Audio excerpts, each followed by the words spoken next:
পবিত্র ঈদুল আজহা উপলক্ষে চট্টগ্রাম অঞ্চলের দরগাহ ভিত্তিক গানের অনুষ্ঠান দরবারে আউলিয়া।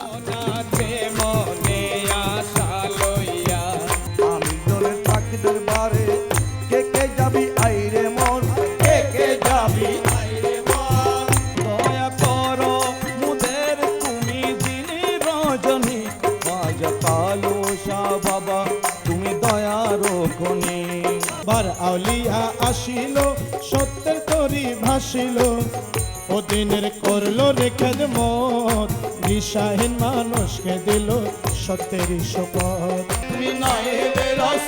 দেখবেন ঈদের পঞ্চম দিন বিকাল 5:30 বাংলাদেশ টেলিভিশন চট্টগ্রামে। প্রযোজনা মোহাম্মদ মুহসিন সর্দার।